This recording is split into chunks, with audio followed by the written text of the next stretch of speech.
Bueno, muy buenos días a todos y bienvenidos a esta sesión sobre las invasiones biológicas en Cantabria, ¿hacia dónde vamos?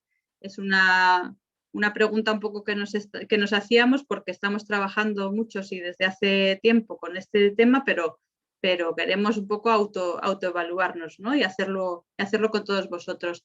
Ha sido un poco la charla que hemos pensado, el coloquio que hemos pensado para celebrar la semana ibérica de especies invasoras, de la cual quizá no habíais oído hablar hasta hace bien poco. Es la primera vez que la hacemos en España, la segunda en Portugal. La primera edición ha sido en el mes de octubre del año pasado y la verdad que tuvieron tanto éxito que nos subimos al carro los españoles, ¿no?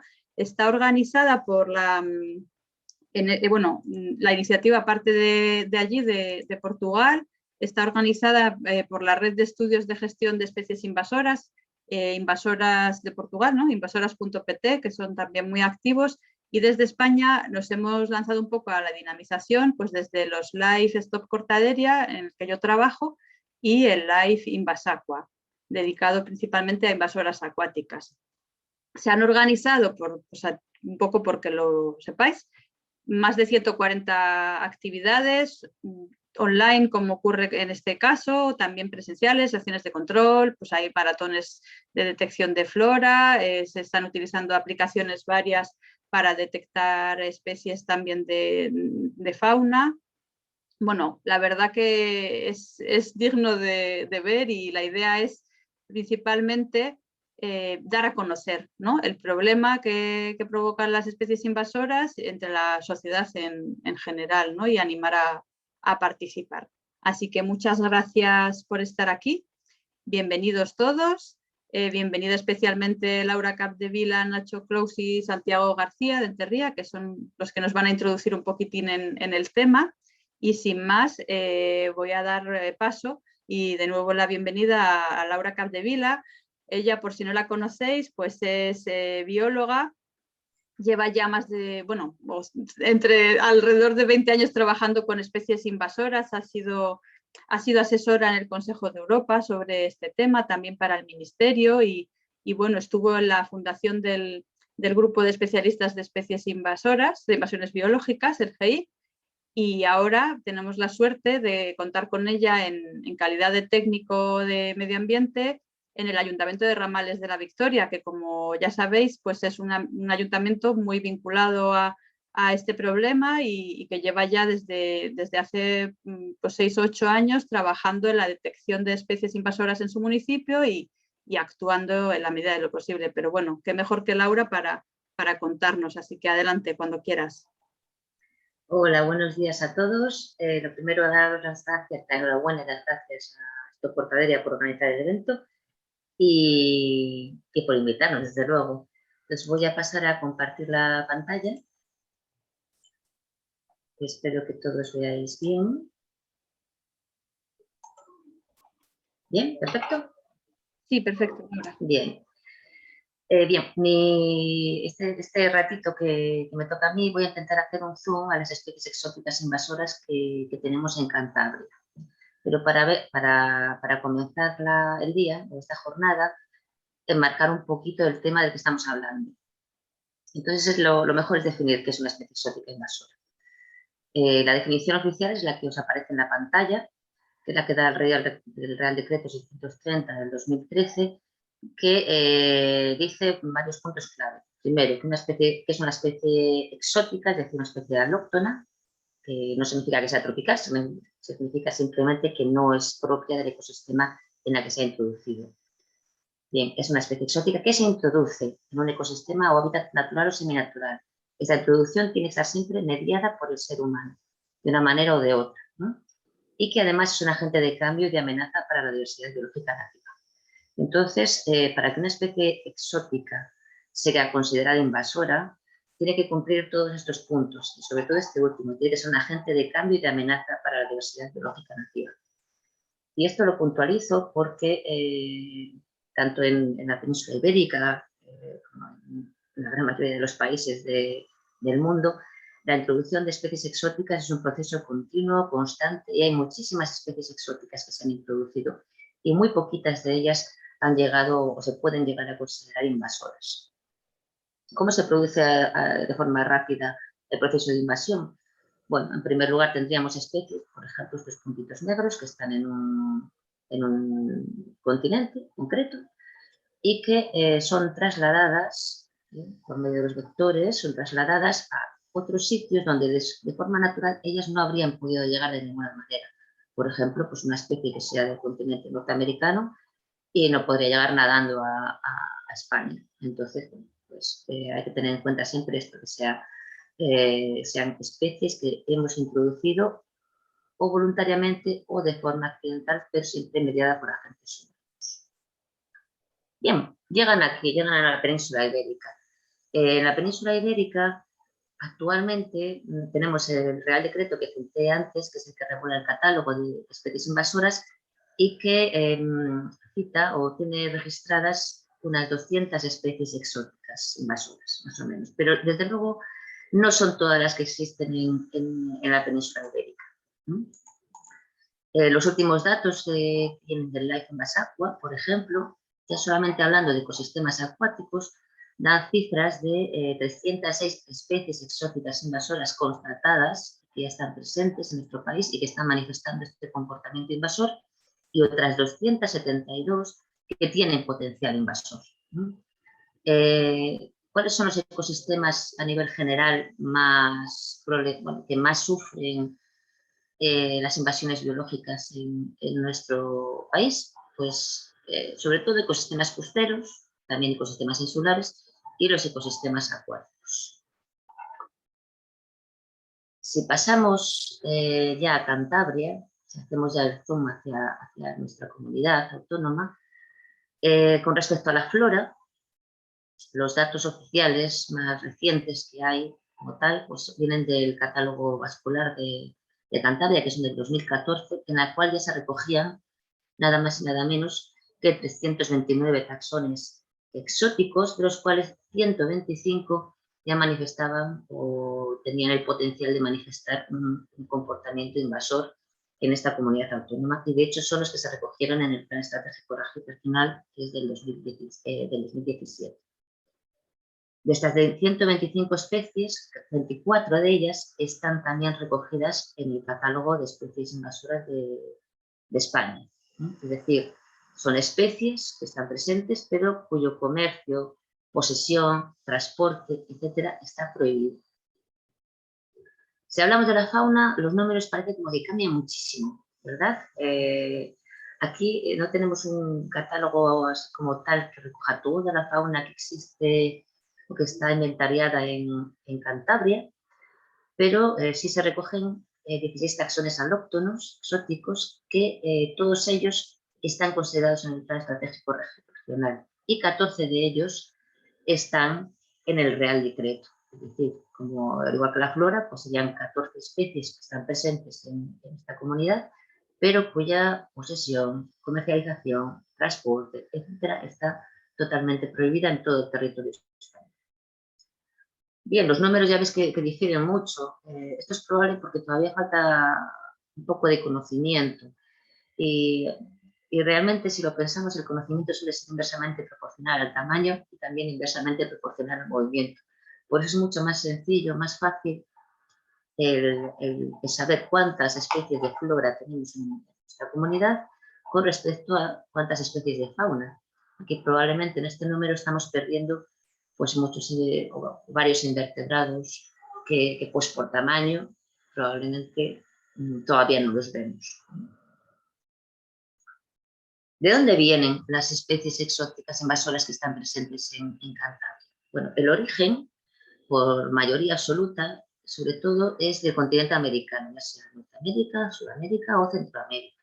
De ahí pues, han venido especies muy problemáticas en nuestra comunidad, como es la chinca, la Baccharis salinifolia, o la portaderia, el plumero de Sudamérica, o bueno, otras especies, por ejemplo, como la robina. Le sigue en importancia el continente asiático, de donde se ha venido una especie súper problemática. Cantabria, no solamente en Cantabria, sino toda la corteza cantábrica, que es el bambú japonés, Nutria japonica, que es la foto que tenéis aquí en medio. Y el siguiente en importancia sería África, concretamente Sudáfrica, donde están viniendo especies, o han venido especies como el famoso Carpobrotus, que todos conoceréis, una especie invasora en hábitats costeros, en arenales, en dunas, o la Crocosmia crocosmiflora, que también es sudafricana, que también está cada vez más presente en las riberas de nuestros ríos. Si hablamos de fauna, el continente americano sigue llevándose la palma. Tenemos especies como el oso americano, como el mapache, como la perca americana, como la trenza arcoíris, como los cangrejos, cangrejo americano, cangrejo señal, y le seguiría Asia, por ejemplo, con la avispa asiática, que conocemos todos, y otros continentes, pero bueno, he querido poner concretamente Oceanía con este pequeño caracolillo, el Potamopiscus, ya que es una especie que está presente, que se considera en el Plan Estratégico Regional y que además está incluida en el Real Decreto de Invasoras a nivel nacional. Pues este es el origen, pero ¿cómo han llegado? ¿Cómo han llegado concretamente a nuestra comunidad autónoma? Las vías de entrada con respecto a la flora, las más importantes o en porcentajes las tenéis aquí en este gráfico representados. Y como veis, el 42%, es decir, casi la mitad de las especies, han llegado de forma intencionada para su utilización como especies ornamentales, como plantas ornamentales. De esta manera han sido introducidas en nuestros jardines o en nuestros parques, de los cuales después, pues, prácticamente se han escapado porque las plantas también se mueven, aunque no tengan piernas. Hay una gran mayoría, que es el 47%, que es involuntaria o accidental, y un 11% que se ha introducido para su uso en cultivos agrícolas o forrajeros. Sin embargo, lo que hay que destacar es que más del 50%, de hecho la gran mayoría, porque todas estas involuntarias, o la gran mayoría de las que se han introducido de forma involuntaria, han venido como contaminantes de productos, de mercancías o directamente en containers, también como contaminantes de containers, y por lo tanto la gran mayoría de la flora exótica invasora que tenemos en Cantabria ha llegado debido al comercio, ¿no? Al comercio internacional o al comercio nacional si es que vienen de otras partes de España donde ya fueron introducidas con anterioridad. Hablando de la fauna, pues es algo parecido. Hay se cita un 33% que viene directamente del comercio, ¿no? Introducida de forma voluntaria, ya sea por comercio de mascotas, como por ejemplo el mapache, por industria peletera, como el oso americano, o un 6% que tienen algún tipo de interés comercial. Un porcentaje elevado de forma involuntaria, como habría sido el caso de la avispa asiática, que pues fue introducida en Europa, se supone que llegó a Cataluña como un cargamento de forma accidental, y un porcentaje nada desdeñable producido para pesca deportiva. Pero al igual que la flora, si realmente lo pensamos, la gran mayoría de las especies que han llegado de forma accidental o involuntaria han llegado debido al comercio, de nuevo, ya sea porque se han introducido voluntariamente, ya sea porque han utilizado los mecanismos que tenemos para comerciar, ¿no? Los barcos, los containers, los camiones, las ruedas de los coches inclusive, etcétera. ¿Qué pasa cuando han llegado a Cantabria? ¿Qué pasa cuando han llegado a esta comunidad? Pues estas especies exóticas, que hasta este momento podríamos decir que no son invasoras, se encuentran con dos escenarios diferentes en los cuales tienen que poder sobrevivir, reproducirse y provocar un impacto. El escenario costero sería el primero. El escenario costero es uno de los más favorables para las invasiones biológicas. ¿Por qué? Pues porque tiene un clima favorable, las temperaturas son suaves, tiene una precipitación abundante o si no es muy abundante en determinadas zonas, siempre tiene una humedad en el suelo bastante estable y además hay bastantes espacios vacíos o degradados. Por otro lado, en el escenario costero están los puertos, las áreas portuarias, y son puntos importantísimos de entrada involuntaria occidental de especies exóticas invasoras. Y desde estos puertos se van expandiendo a pues, zonas de estuario, de marismas, dunas, arenales, etc. Y luego también la zona costera es la que tiene una mayor densidad de población, la que tiene una mayor afluencia de turismo, en la que hay un mayor flujo de transporte y en la que hay también un mayor deterioro ambiental, todos factores que favorecen el establecimiento, la dispersión y el impacto de estas especies exóticas que han sido introducidas. El segundo escenario sería el escenario continental, del interior de la comarca, de las comarcas. Aquí ya tendríamos pues, un clima más severo, pero aún así muy suave si lo comparamos con otras comunidades autónomas del interior de la península ibérica. La humedad ambiental quizás no es tan elevada, pero la humedad geográfica sí es estable, por ejemplo. Los espacios naturales están mejor conservados, suele haber un menor flujo de transporte y un menor turismo, aunque tampoco quiere decir que sea poco. Aún así sigue siendo muy importante para la dispersión de estas especies exóticas. Pero en cualquier caso, es un poco menos favorable a sufrir una invasión biológica. Sin embargo, en la parte continental, aquí tenemos los ríos, los hábitats fluviales, que son los que ofrecen unas condiciones más favorables para que estas especies que son introducidas sobrevivan y se dispersen utilizándolos como corredores biológicos y provoquen un impacto. Entonces, realmente hablamos de dos escenarios diferentes, pero que en la práctica ya veremos que tienen problemas muy comunes, tanto el costero como el continental. Bueno, con lo que hemos comentado de la parte costera y continental, simplemente por mirar los colores, ya veis cómo, en efecto, las comarcas que dan al mar, las comarcas costeras, tienen unos colores mucho más oscuros, tienen una mayor abundancia relativa de especies invasoras en su territorio, frente a, pues, a la parte más continental, ¿no? Más hacia el interior, que tiene unos colores más suaves. ¿Por qué? Pues porque tienen una menor abundancia relativa de especies invasoras. Si seguimos haciendo un poco más de zoom, ahora vamos a hacer el zoom al municipio de Ramírez de la Victoria concretamente, donde se ha hecho, pues como comentó Blanca, durante los últimos años un esfuerzo para inventariar todas las especies exóticas invasoras que estaban presentes en el territorio y agruparlas y poder de esta manera publicar la información y que sea accesible a todo el mundo, pues en esta guía que se publicó de forma online a principios de este año y que es accesible de descarga gratuita por todo el mundo. Porque lo primero para saber qué hacer es saber qué tenemos y el estado de las poblaciones. Bien, ¿qué tenemos en Ramales de la Victoria? Como digo, va a ser un ejemplo que es exportable a muchos otros municipios. En Ramales de la Victoria lo que nos hemos encontrado son con muchas especies exóticas, en efecto, de las cuales 48 plantas pueden ser consideradas especies invasoras y 5 de fauna pueden ser consideradas también como invasoras actualmente.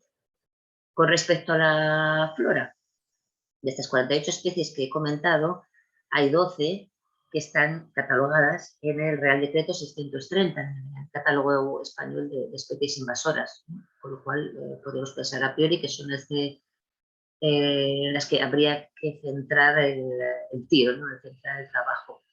Y 2 de ellas, las que están señaladas con las flechas rojas, también están en la lista de especies preocupantes para la Unión. En este caso, a pesar de que la chilca, la Baccharis, es una especie muy problemática, en las zonas continentales no lo es tanto, pero sí en los hábitats costeros. Entonces, bueno, pues aquí no va a ser una especie, o no ha sido a priori una especie en la que se haya trabajado, pues porque los ejemplares han sido muy poquitos y el estado de las poblaciones por el clima se ve que no van a prosperar como están prosperando en otras zonas, por ejemplo, como en Santo. Con la fauna, pues en este caso son menos especies, pero las 5 especies que están citadas están las 5 en el Real Decreto y 4 de ellas están en la lista de especies preocupantes para la Unión, que serían estas 4 con la flecha roja, y a mayores está el bisón americano, que si bien no está en la lista de la Unión, sí es una especie que parece ser que próximamente sea incluida en este listado. Entonces son 5 especies realmente prioritarias de actuación. Realmente las prioritarias que se han tomado en cuenta por la importancia que se está viendo actualmente que tienen ha sido primero la rinoutria, el bambú japonés, la avispa asiática, desde luego, el mapache y el bisón americano. Por hacer de forma rápida un repaso de estas especies prioritarias, pues, por ejemplo, el bambú japonés, esta fotografía lo dice todo. Esta es una fotografía de una zona del río Asón, donde ya se ve la invasión que está provocando esta especie de origen asiático. Ahora mismo la podemos encontrar en muchísimos puntos de los cauces fluviales del territorio, lo cual es un problema y es muy preocupante porque esta especie, al igual que otras, cualquier fragmento de ella va a utilizar el río como un corredor biológico, un corredor de expansión a zonas más aguas abajo de las áreas que ya tiene, en las que ya está presente y que ya está invadiendo. Para que los que no la conozcan, la conozcáis un poquito más, es una especie que se reconoce muy fácil, sobre todo por estas manchas rojitas que tienen los tallos, ¿veis? Luego los tallos son huecos, es una especie que alcanza 2 metros y pico de altura, con unas hojas muy características que se disponen de forma alterna y con truncadas en la base y bastante grandes, y con unos rizomas que son de color anaranjado y que son uno de los mayores problemas que tiene esta planta. ¿Por qué? Pues porque tan solo si se quitaran de la ribera de los ríos, si nos dejamos tan solo 10 milímetros de rizoma, en 10 días ya tendríamos una nueva planta, que se reproduce o se regenera con una velocidad brutal y crece, que si te quedas mirando para allá, yo creo que hasta la ves crecer. ¿Por qué es un problema? Bueno, esta especie es una especie totalmente transformadora del hábitat. Y también es otra fotografía de otra zona del territorio. Aquí lo mismo. Y aquí, pues en la zona del Parque de Cubillas, pues ya vemos cómo toda la ribera del río está totalmente invadida de bambú japonés. Bien, coloniza, como veis, las riberas. Y cuando las coloniza, excluye prácticamente a todas las especies de ribera.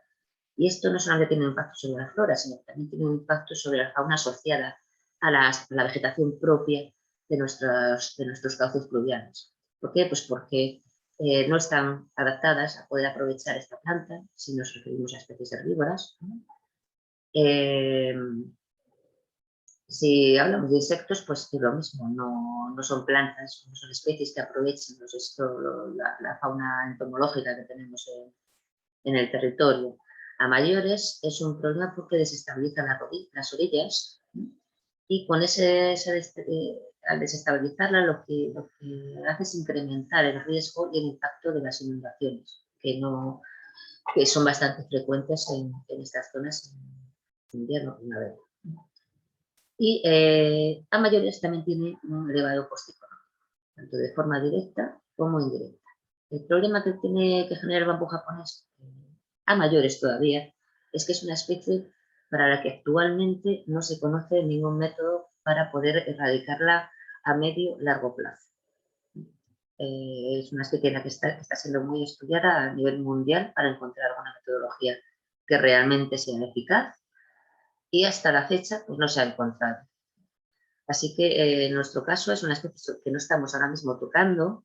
¿Por qué? Porque hacer una mala actuación traería probablemente un aumento de los focos de invasión. Por lo que en este caso, pues lo mejor vamos a esperar a ver si se consigue alguna metodología que sea un poquito eficaz para poder controlar. La siguiente especie de las prioritarias, aquí en Ramales, pero que también es prioritaria en el resto de la comunidad, es la avispa asiática, que todos conocéis. Es una fotografía de nivel primario, que serían los que idealmente se deberían de encontrar, y una fotografía de un nivel secundario. Es una especie muy problemática, pues porque es depredador, sí, de las abejas y de otros polinizadores. Tiene un impacto económico porque también consume frutas, entonces tiene un impacto sobre el comercio de cultivos frutícolas, de frutas, y un impacto sanitario si nos referimos a que pica, pues al igual que pican nuestras avispas, ¿verdad? Pero aparte del impacto que tiene sobre las colmenas, sobre las abejas y sobre otros polinizadores, un impacto muy importante es la alarma social. Es un impacto importantísimo. ¿Por qué razón? Porque derivado del miedo, del odio, ¿no?, que se está generando a esta especie exótica invasora, cuando no se conoce bien la especie, se ha llegado a confundir con otras especies que son nativas, que de hecho algunas están protegidas y que están en equilibrio en nuestro ecosistema y son importantes. Por ejemplo, el avispón europeo, la avispa crado, una especie protegida que ha sufrido muchas matanzas por culpa del aspecto que tiene y el tamaño, y ha sido confundida con el avispón asiático, que realmente si las descuentas no se parecen en nada, pero bueno, esto ha sucedido. Y lo mismo con la avispa mamut, que es una avispa pues, muy, muy riquiña ella, que no se mete con nadie, pero es muy grande y bueno, pues si no conoces a esta avispa, que no se suele ver tampoco con mucha frecuencia, en muchos casos también se ha provocado mortandades elevadas de avispa mamut. ¿Por qué? Pues porque se ha confundido con este avispón asiático, que viéndolas así en conjunto ya ves que realmente son diferentes, inclusive en tamaño, ¿no? La tercera especie que quería comentar es el mapache, una especie que ha sido introducida como animal de compañía, que a todos nos encanta porque es como muy amable, ¿no?, el animalito, muy, muy bonito, pero que bueno, pues es una especie que no, una vez que alcanza la edad adulta y madura sexualmente, es un problema en las casas porque se vuelve agresivo y entonces los propietarios suelen liberarlos al medio natural. El mapache compite con especies nativas, compite por el mismo nicho ecológico, por el mismo hábitat, con especies de nutrias, zorros, tejones, ¿no?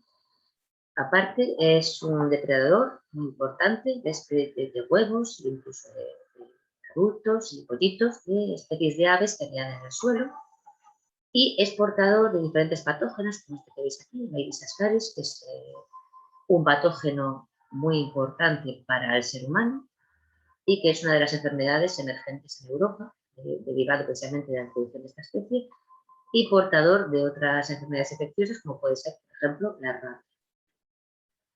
El mapache es una especie con la que se están haciendo en toda esta zona pues, muchos esfuerzos de trampeo.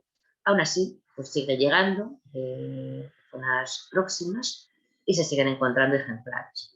Entonces podemos decir que esta es una zona de expansión perfectamente del mapache. La última especie sobre la que me quería centrar es el bisón africano, que no hay mucho en Cantabria y realmente hay muy poquitas o caen muy poquitos en el municipio de Ramales de la Victoria. Aunque sí, sigue siendo una zona de paso del bisón americano y en la que también pues, se está haciendo esfuerzos por diferentes entidades para controlar la presencia y detectarla de forma precoz de la llegada de nuevos ejemplares de bisón americano. El bisón americano, el mayor impacto que tiene son las poblaciones de bisón europeo, que son las fotos que tenéis aquí a la mitad de la diapositiva. Y si bien aquí en Cantabria no tenemos bisón europeo, sí lo tenemos en zonas próximas.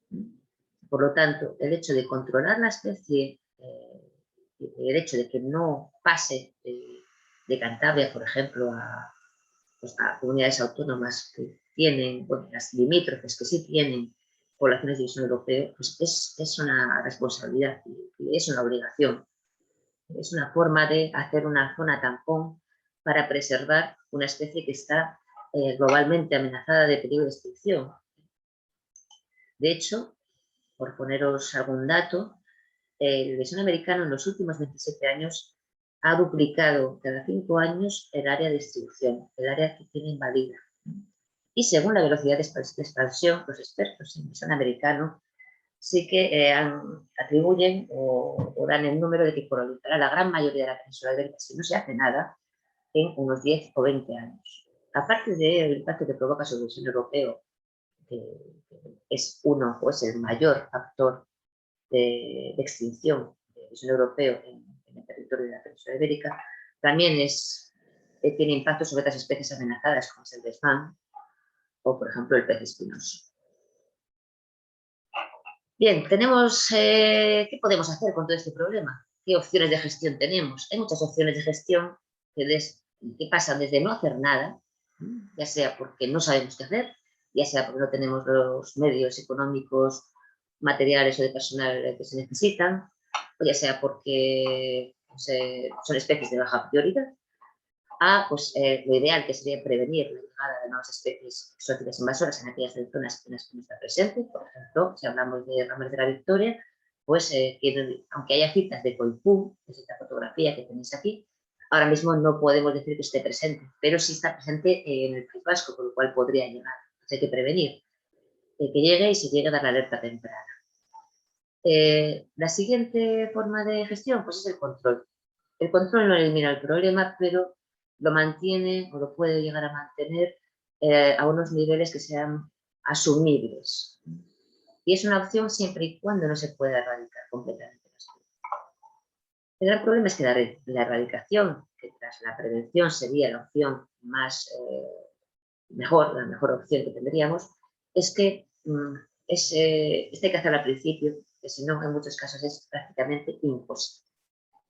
Y otras dos opciones últimas de gestión que tenemos sería la investigación, muy necesaria, y la mitigación, que sería, bueno, no puedo quitar a la especie invasora, pero de alguna manera puedo compensar el efecto que está haciendo esta invasión. Realmente, aunque vemos todas estas formas de gestión, todas ellas están comunicadas entre sí. Podemos decir que un proyecto de gestión es un proceso vivo, que va a ir pasando o va a ir complementándose de uno a otro, con dos opciones a la vez, etc. Aquí, de forma muy rápida, para no liarme ya mucho más, tenemos una curva de invasión, es decir, desde que entra una especie hasta que va aumentando su área de distribución, tiene una explosión demográfica y, bueno, tenemos podemos decir que se estabiliza, aunque realmente no todas las especies llegan a estabilizarse, sino que siguen aumentando. Como hemos hablado de las actividades de gestión, la gran mayoría de ellas se están haciendo siempre aquí.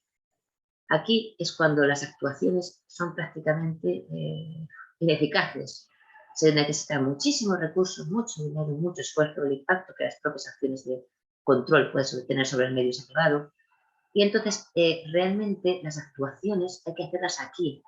¿Qué pasa? Que aquí, en esta parte donde casi no está presente la especie, pues no se ve el impacto y por lo tanto el hacer actuaciones de prevención o de erradicación de pocos ejemplares no es una actuación que sea, ¿cómo decir?, que guste o que interese. ¿Por qué? Pues porque no vas a ver, no va a tener la publicidad ni un efecto. ¿Por qué? Pues porque por suerte no has conseguido que tenga un efecto negativo, ¿no? Pero aquí deberían de hacerse en la prevención, en la alerta temprana y en la erradicación de esos pequeños pocos individuos que se han encontrado con un sistema de alerta temprana eficaz. Por lo tanto, creo que en general lo que se está buscando, al menos en la comunidad científica, es buscar nuevas maneras para prevenir y detectar de forma precoz la introducción de nuevas especies exóticas invasoras. Desde modelos predictivos, como hicimos en el marco del proyecto Biocambio, en el que se cogía pues, las variables climáticas y las necesidades concretas de cada una de las especies que se fueron estudiando para ver el futuro, ¿no? Para poder predecir qué zonas van a ser más problemáticas pues, en los próximos años debido al cambio climático. Otra opción que está cada vez más, bueno, pues, se está estudiando más, es utilizar el DNA ambiental. Es muy poco invasiva. ¿Por qué? Pues porque con muestras, por ejemplo, de agua, podemos sacar información de qué especies están viviendo en esa zona. Qué especies ya sean exóticas o nativas. Y otra forma para detectar la introducción de especies exóticas y dar la alerta temprana es el uso de perros detectores para la conservación. Aquí en Ramas de la Victoria pues tenemos la suerte de contar con una asociación que actualmente pues, está pujando por el empleo de estos perros y y que desde luego es otra herramienta muy poco invasiva para detectar la presencia de determinadas especies exóticas invasoras. Bien, es todo por el momento. Muchas gracias por escucharme y bien, doy ya paso al siguiente. Muchas gracias, Laura, por tan interesante foco de lo general a lo particular, llegando hasta Ramales, que vamos, es un municipio que se asemeja mucho a buena parte de Cantabria y del norte de España, sin lugar a dudas. Como nos has comentado, uno de los ecosistemas más afectados van a ser los ríos, y por eso pues queríamos poner el foco en este momento en la situación de las especies invasoras en los ríos. Para ello hemos invitado y queremos contar con Nacho Clous, que es ambientólogo, lleva trabajando pues alrededor de 15 años desde su inicio en el proyecto Ríos, que además de ser pues un proyecto dedicado a conocer día a día y con el paso del tiempo cuál es la situación ecológica del río, se apoya en la ciencia ciudadana y la participación de voluntarios y personas, y ha sido pionero precisamente un poco en esa tarea de poner en marcha la ciencia ciudadana. Bueno, como decía, pues el Proyecto Ríos empezó en el CIMA y después ha tenido continuidad en Red Canberra, que es desde donde hoy nos habla Nacho y desde que estuvo desde el momento de su creación. Así que adelante, Nacho, cuéntanos cómo están los ríos en Cantabria. Hola, buenos días a todos y a todas. Lo primero, muchas gracias por la invitación, pasar este ratito con todos vosotras y vosotros. Supongo que veis la primera página. ¿Sí? Se ve perfectamente. Vale. Bueno, muchas gracias también a Blanca por contar con nosotros, con Red Canberra, a Laura por su intervención y espero que, sobre todo, que os resulte a todos y todas útil. Resulta pues, un poquito complicado resumir toda esta labor de 15 años que llevamos haciendo en los ríos de Cantabria en 15 minutos, pero bueno, al final tenéis nuestro contacto y siempre estamos encantados pues, de recibir vuestras sugerencias, preguntas y ganas de colaborar. Bueno, para las personas que no nos conozcáis, en Red Canberra lo que intentamos es encontrar soluciones a problemas ambientales. Nuestro objetivo, nuestra meta es la conservación de la naturaleza, con la peculiaridad de que para realizar esa labor siempre contamos o intentamos contar pues, con la participación de la gente, ya sea de manera individual o agrupada en diferentes entidades, ya sean usuarios del territorio o puedan ser gestores o incluso propietarios. En este sentido, pues utilizamos varias herramientas para alcanzar esta meta de conservación, pues como puede ser la custodia fluvial, en nuestro caso, que es la que más hemos trabajado, enmarcada en la custodia del territorio. El voluntariado, entendido pues, como un proceso participativo de la ciudadanía, no solo en la ejecución de acciones, sino en la toma de decisiones para mejorar su medio. La educación ambiental como un instrumento para mejorar la calidad de vida de las personas. Los programas de ciencia ciudadana que tenemos en marcha, como el proyecto Ríos, en el que bueno, luego comentaré cómo tratamos el tema de las invasoras. Y los últimos años pues, también hemos incidido en abrir pues, nuevas líneas de investigación en diferentes ámbitos, sobre todo con el objetivo de conservar la naturaleza. En el caso concreto de las especies invasoras, a lo largo de los años pues, hemos ido cambiando la percepción de cómo las hemos abordado desde la asociación, desde Red Canberra.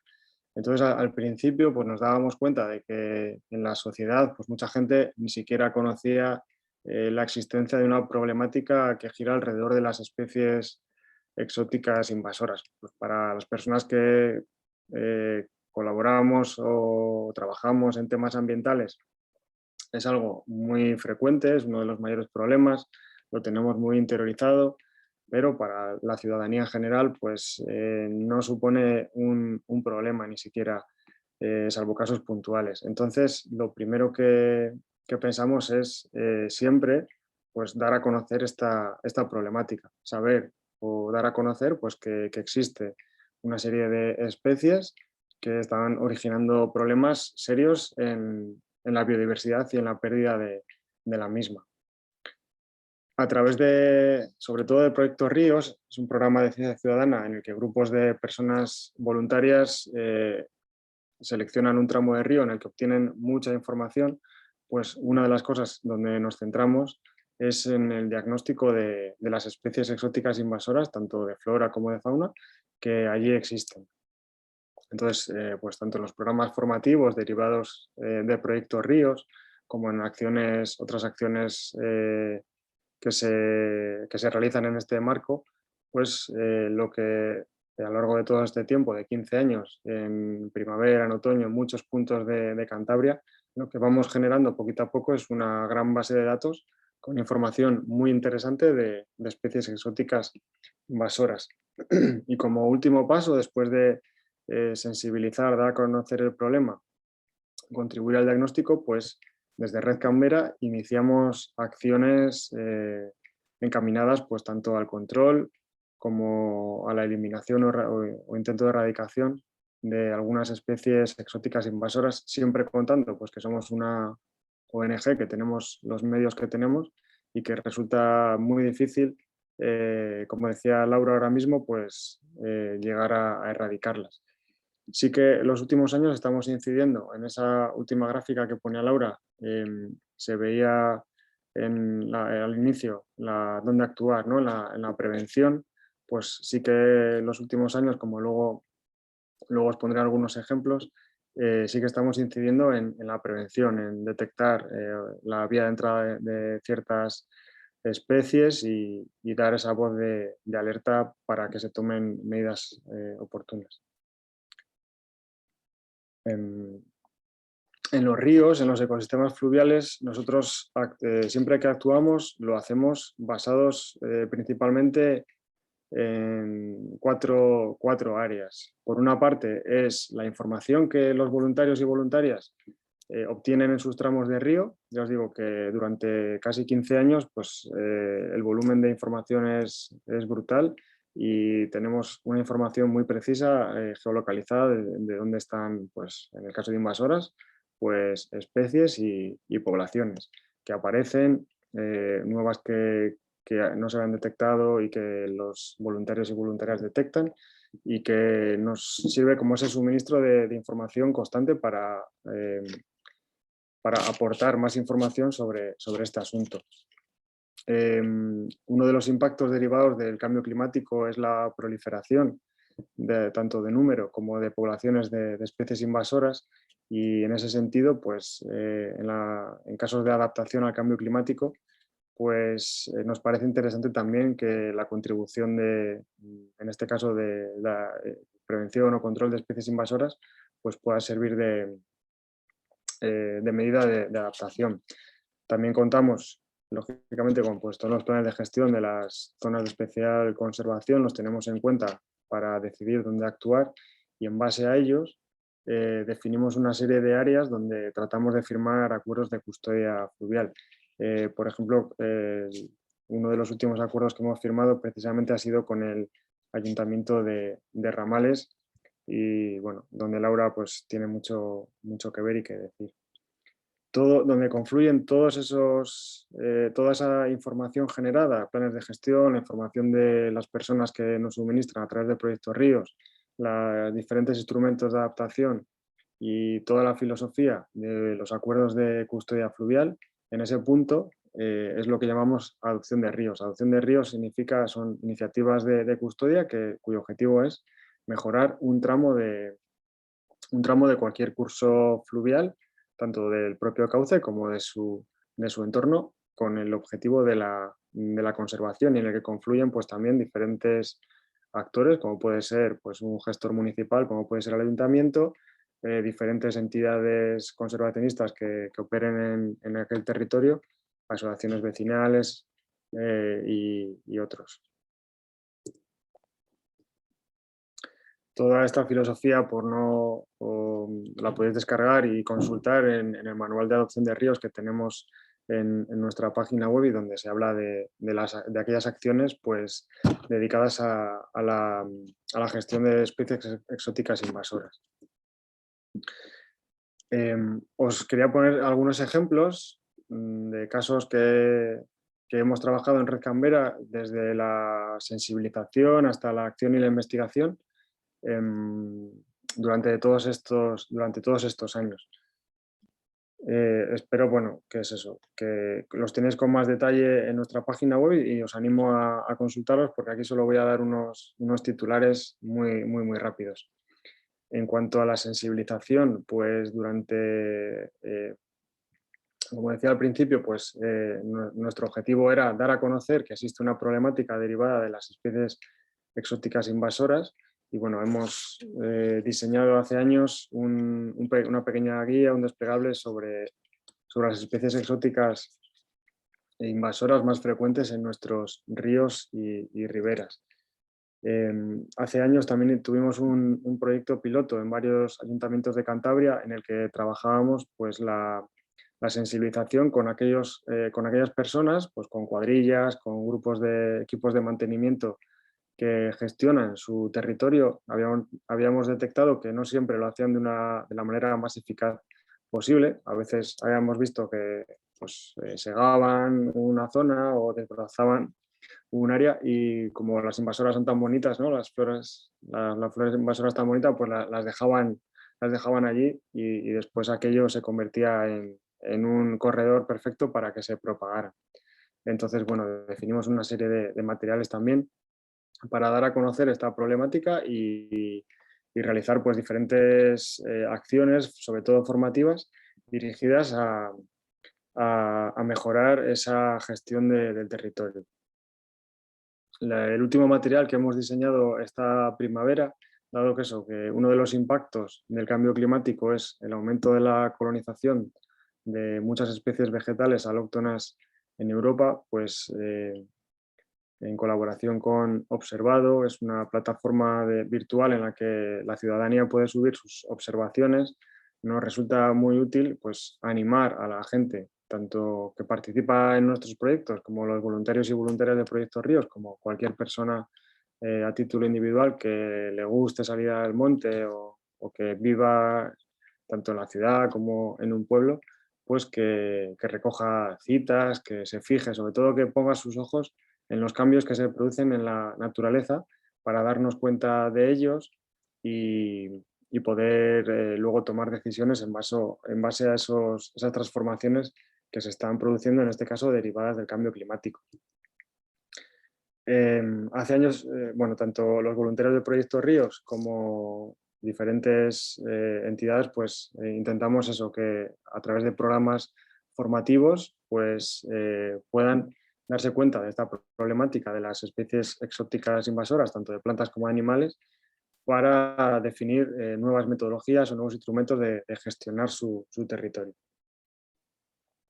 Y luego, en cuanto a la acción, pues lo que os comentaba, a través de Proyectos Ríos, es un programa de ciencia ciudadana en el que año tras año la base de datos continúa creciendo, y en el que intentamos también que la información cada vez sea más accesible y más transparente. Es decir, no solo, aparte de difundir los resultados que obtienen las personas voluntarias todos los años en sus campañas de inspección de primavera y otoño, también que esa información pueda ser descargada por cualquier persona o por cualquier entidad que esté interesada en un territorio de Cantabria y que quiera actuar allí, y que tenga conocimiento de qué especies invasoras, en este caso, existen. Entonces, bueno, en nuestra página web tenéis toda la cartografía en este mapa concreto, pues de fauna exótica invasora y flora exótica invasora, que se detectó por parte de grupos de personas voluntarias durante el año 2020. En el caso de la flora, bueno, en la fauna también están detallados pues todas las especies que existen en cada punto y georreferenciadas, como veis. Otra de las iniciativas que desarrollamos hace 3 años fue el control de la expansión de visón americano. Surgió de datos que esos datos que toman los voluntarios y voluntarias de Proyecto Ríos, muchas veces nos sirven para dar un paso más allá y con esa información que es muy útil, ellos obtienen, pues dar un paso en la gestión de nuestro territorio para mejorar ciertas cosas. En este caso hubo una detección de visón americano en la cuenca del Saja y el Nansa, y allí pusimos trampas de huellas en colaboración con la guardería del Gobierno de Cantabria. Nosotros dejábamos y revisábamos estas trampas flotantes, que es el método que se considera más eficaz para descubrir los bisones americanos en nuestros ríos.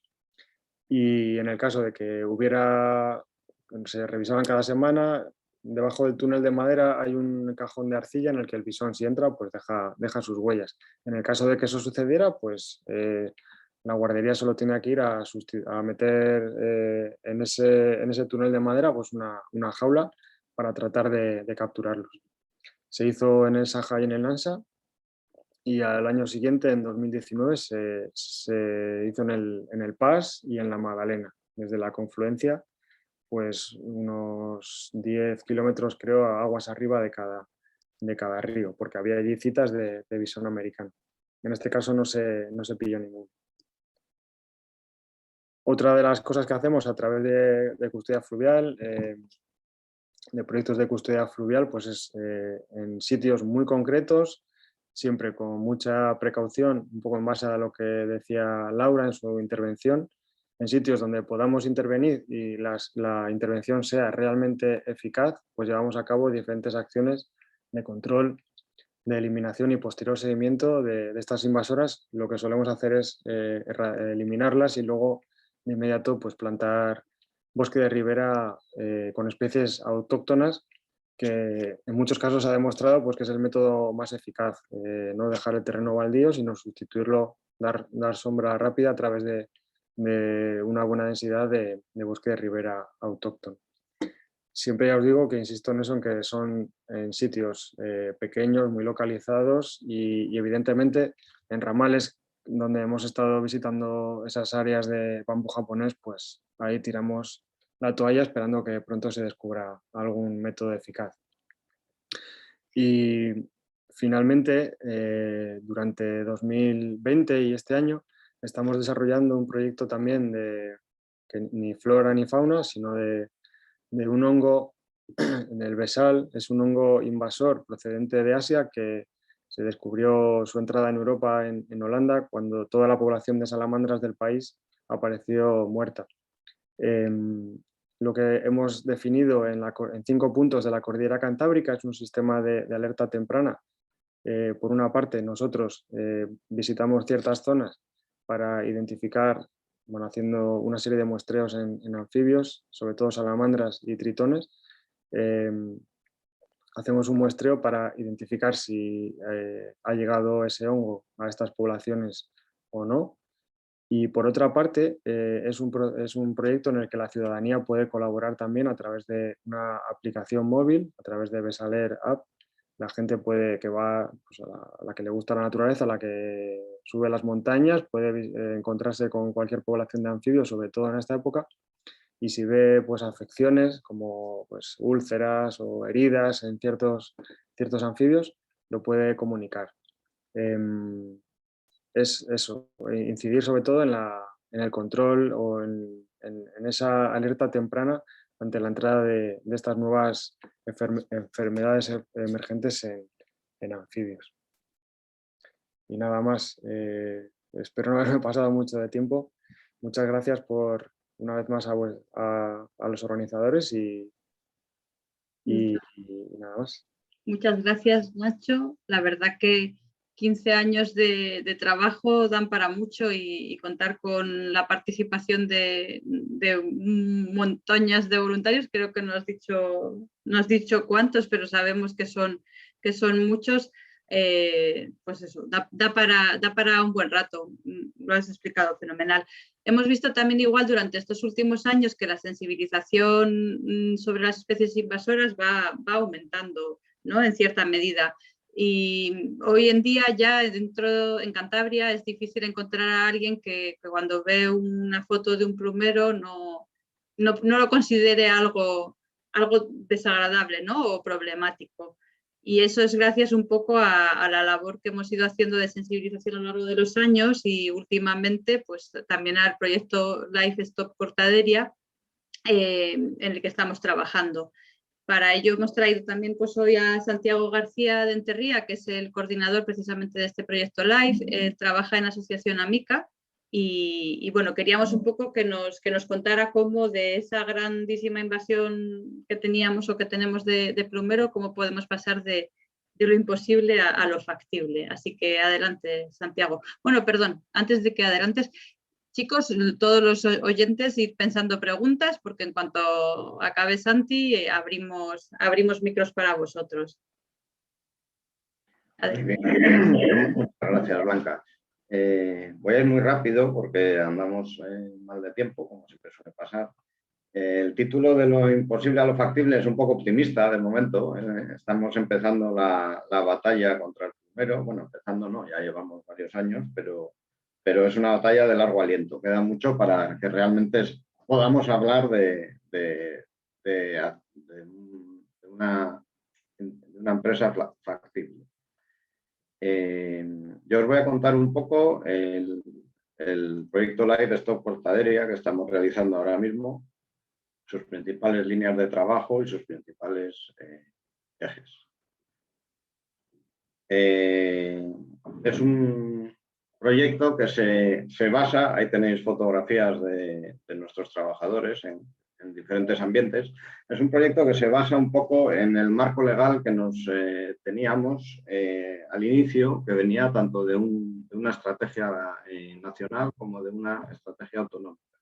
De la estrategia nacional ya nos ha hablado antes Laura, del Catálogo Español de Especies Exóticas Invasoras, de dónde derivó, este catálogo se aprobó en el 2013, de dónde derivó una estrategia de control del plumero a nivel nacional, aprobada por el MITECO, que es de julio de 2018. Paralelamente, el gobierno autonómico hizo también sus deberes y en noviembre del 17 redactó y aprobó la Estrategia Regional de Gestión y Control de Especies Exóticas Invasoras, de la que antes nos habló Laura, y derivado de este documento, en este documento establecían una serie de especies que requerían un plan de acción y uno de ellos es el plumero, por la gravedad de su amenaza. Y apenas un año después, se dieron bastante prisa, en noviembre del 18 se aprobó el plan de acción contra el plumero en Cantabria.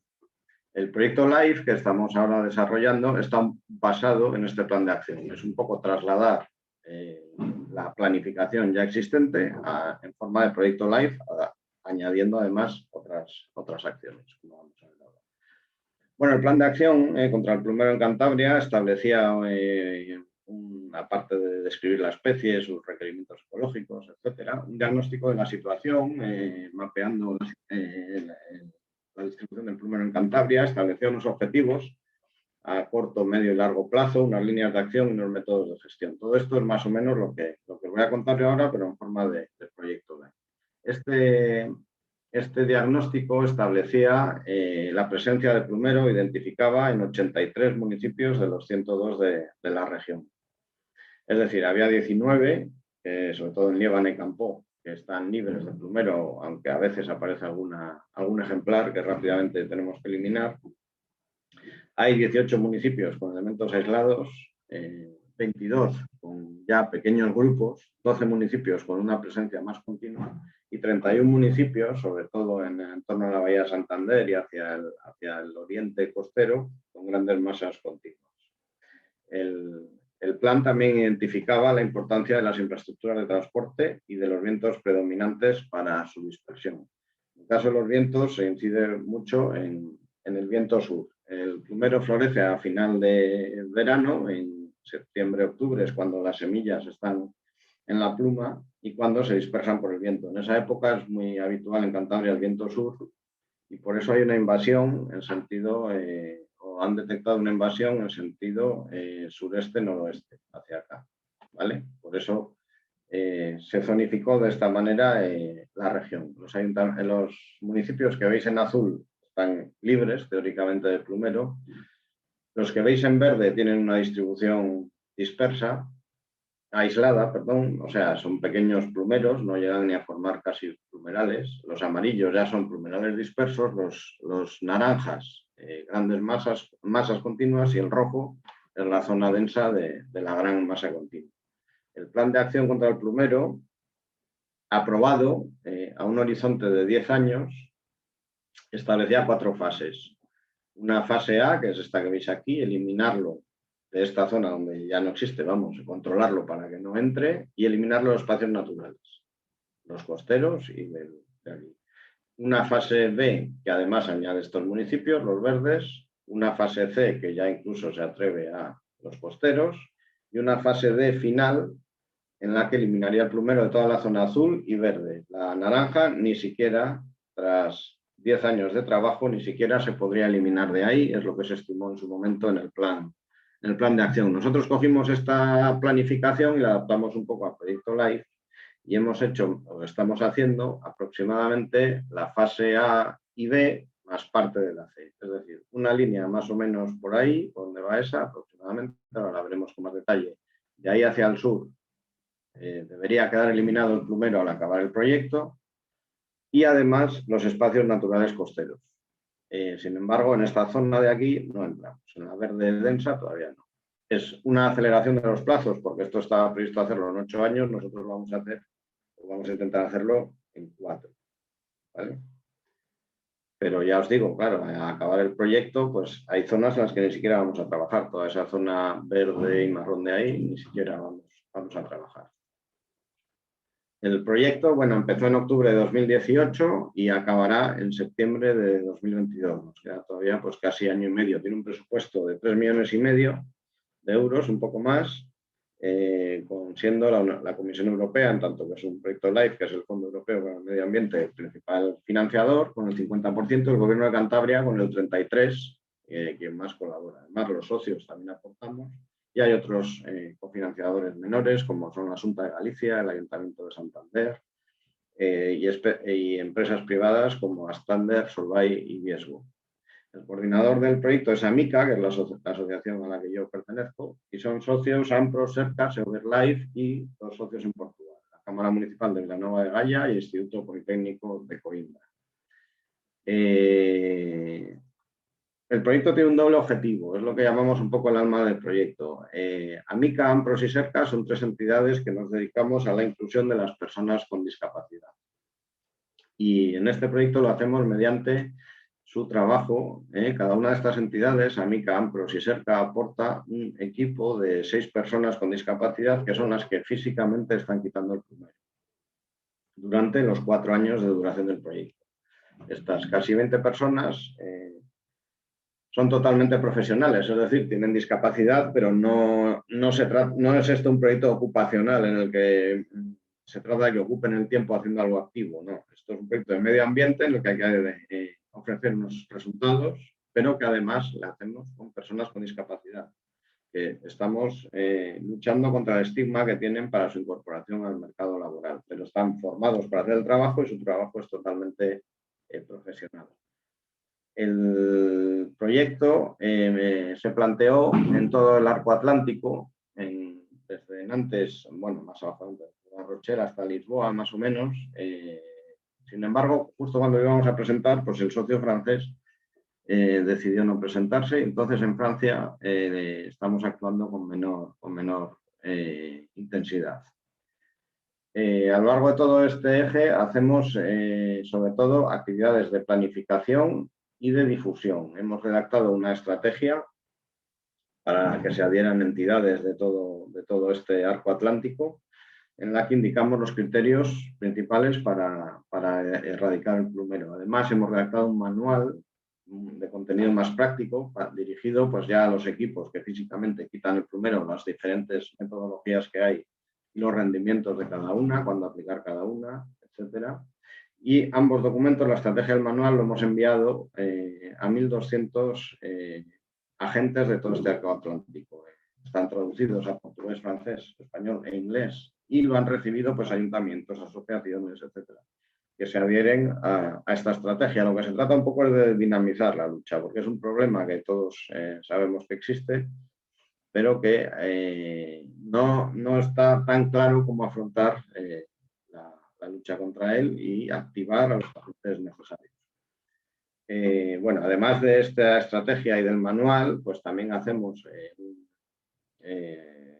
reuniones periódicas en todo este espacio. Nos falta todavía el País Vasco y Francia, que lo haremos este otoño, pero sí lo hemos hecho en Portugal, Galicia, Asturias y Cantabria, en Galicia en 2 ocasiones, en las que expertos intercambian experiencias, rendimientos de diferentes metodologías, metodologías que no funcionan, que también es interesante saber, que ha probado determinada gente y que no ha tenido éxito, etc.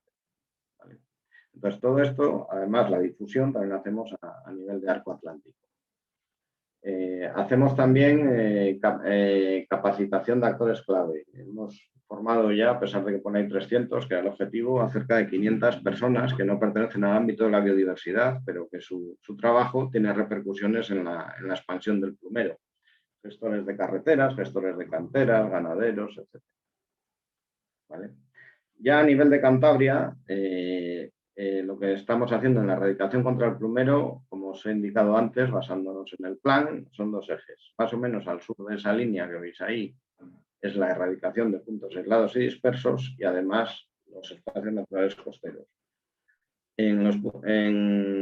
Para la ubicación de plumeros en los valles del interior, hemos creado una plataforma web, que es esa que veis ahí, nuestra web, se llama Alerta Plumeros, mediante la cual cualquier ciudadano nos puede indicar dónde hay plumeros. El plumero es muy interesante para este tipo de actividades porque se identifica muy fácilmente, no hace falta una formación específica, es difícil equivocarse y además está muy cerca en muchos casos de hábitats antrópicos.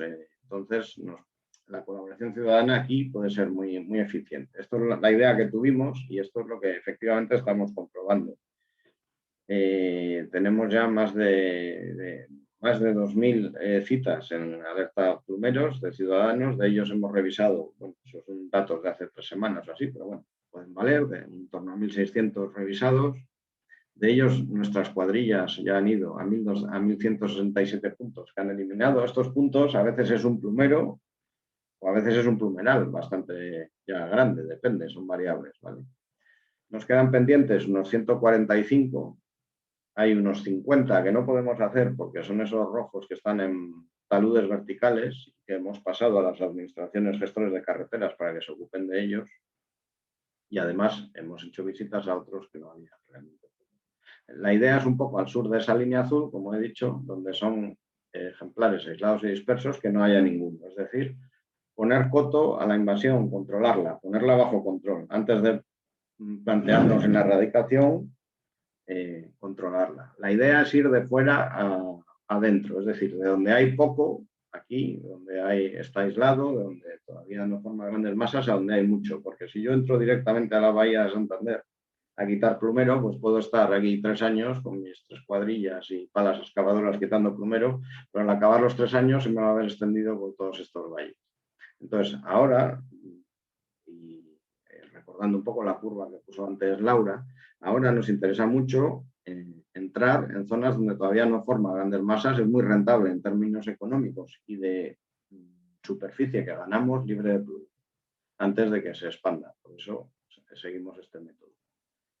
Esta es un poco la imagen típica de nuestra cuadrilla. Este es uno de nuestros trabajadores que, pues, donde hay una cita, allí subimos, normalmente al monte, ahí veis en un entorno pues, de campiña y de ambiente ganadero, forestal, etc.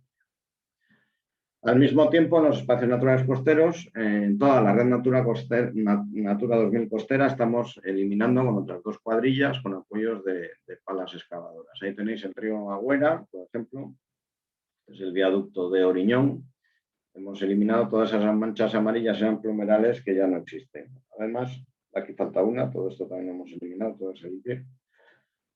Esto es Santoña. Santoña es el espacio natural de mayor tamaño y es el que más plumero tiene. Aquí es difícil que consigamos acabar con ello a lo largo de este proyecto. Es muy complejo porque hay mucha variedad de medios, mucha actividad humana y bueno, hemos quitado ya aquí en torno a 70 hectáreas, pero todavía nos falta. Esto es en el espacio natural de CEC, de la Costa Central y Ría de Ajo. Es una zona de acantilados donde también y la playa de Galizano, donde también hemos eliminado todos esos plumerales y seguimos ahí. Esto es la CEC de las dunas del Miera y el estuario del Puntal. A lo largo del Miera, en todo su curso bajo, había bastante plumero, todo esto lo hemos eliminado, esto también. Ahora mismo tenemos a las cuadrillas en esta zona de aquí, al lado del campo de golf y el Miera, donde también es un buen plumeral que yo creo que 10 días o así acabaremos con él. Esto es el Parque Natural de Liencres, esa línea azul coge todo el parque natural, que veis ahí, y esta es la CEC. Todos esos plumerales ya los hemos acabado con ellos, ahora prácticamente es un espacio que no tiene plumeros. Hemos acabado con todo. Y esta es Ollambre. Ollambre, al igual que Liencres, lo que es la Red Natura 2000 está prácticamente acá limpia y todavía nos quedan en el Parque Natural, pero bueno, el objetivo del proyecto era la Red Natura 2000 costera y ahí está bastante bien. La actuación más grande aquí ha sido ahí, en la Ría de Tina Menor, en la zona de la piscifactoría, que había unos plumerales enormes. Y bueno, esta es un poco la planta, de la que no os he hablado, pero bueno, que todos la conocéis sobradamente. En un minuto os cuento por qué podemos luchar contra ella y no contra otras plantas. El plumero, como veis ahí, genera un montón de plumas que sostienen a la semilla en los meses finales de verano.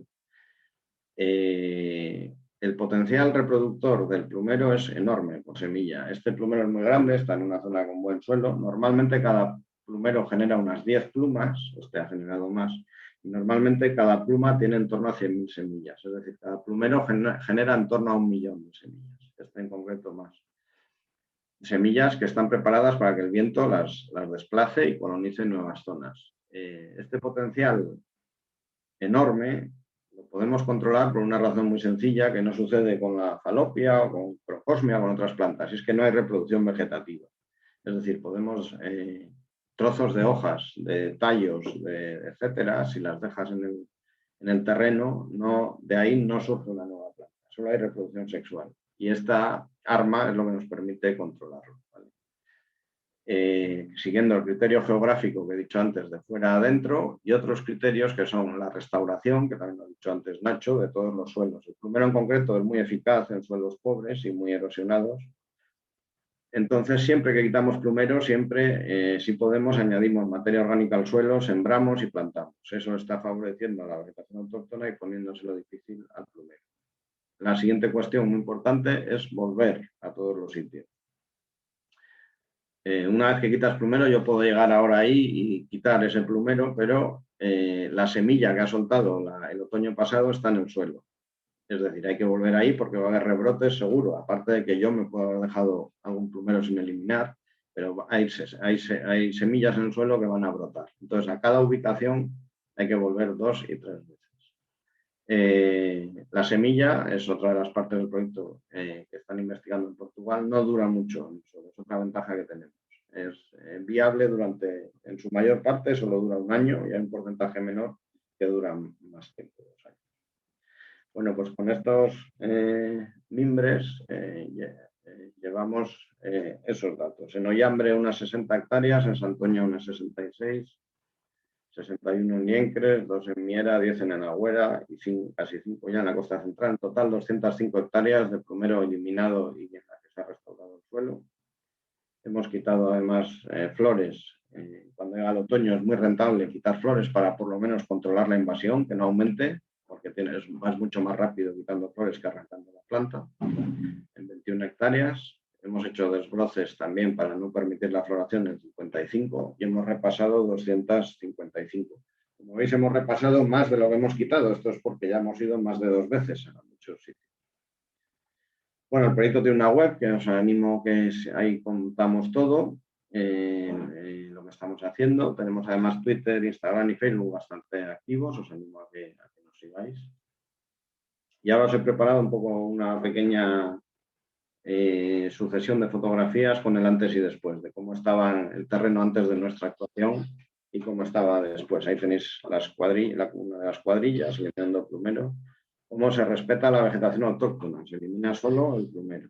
En este caso, que es un plumeral pues, muy denso, fijaos cómo parecía que solo había plumero y sin embargo había vegetación autóctona dentro. Es el mismo caso aquí. Y poco a poco vamos recuperando hectáreas para la biodiversidad. Ahí veis una casa en ese camino, ese punto blanco, casi no se ve, pues ahora ya se ve perfectamente. Es una casa. Esto es la cantera de Monteano, en Santoña, así estaba hace 2 años y así está ahora mismo. Que da gusto verla, la verdad. Esto es en Noja, un prado, lo que ahora es un prado para el ganado, que antes era un plumeral monoespecífico. Esto es en Rostrío, ahí tenéis, no sé si lo veis bien, ahí se ve el tejado de esa casa en medio del plumeral. Bueno, ahora esto está mucho mejor, ya es un prado en el que hay ovejas pastando también. Esto es en Santoña, donde hemos eliminado bastante plumero, eso es en Monteano. Esto también es en Santoña. Todo esto, por ejemplo, que están haciendo es triturar el plumero, porque como no hay reproducción vegetativa, una vez que no hay semilla, uno de los métodos de eliminación es triturarle. Le trituramos entero y aporta mucho riqueza al suelo, que luego se traduce en que crece la vegetación.